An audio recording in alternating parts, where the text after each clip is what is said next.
arts administrator, and then specifically, let's talk about LC, because that's what we're here to talk about today.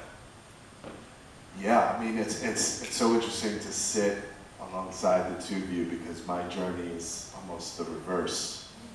And in that, I'm a trained artist, though parallel to my artistic journey in school, that is, I was also a football player.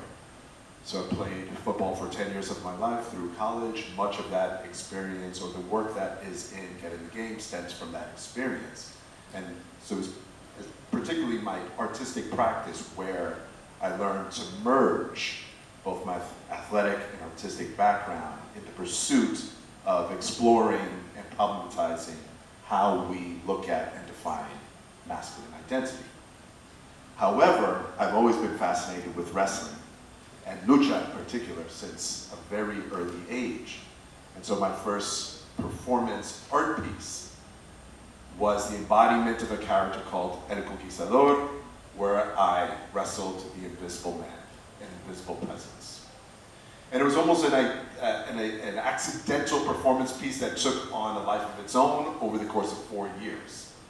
And at that 4-year mark, I was invited to perform this piece in Mexico, and learned very quickly that that would not be possible because of how sacred the mask is and how, therefore, it must be earned to embody the persona of a luchador. So instead, and I'll give you the very short form narrative here, I somewhat lied to a local promoter and said that I was a wrestler back home in the United States in order to gain access to one of the local gyms.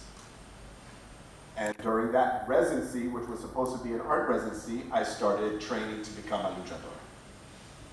Which, and I'm making big leaps in the story, a year and a half later, I found myself in the 75th anniversary of the largest promotion of Mexico, Consejo Mundial de Lucha Libre, wrestling the welterweight champion of the world. Sangre Azteca versus El Conquistador. I let you build that in your own mind as to why that narrative worked out. In the National Museum of Mexico City, in front of 1,000 people.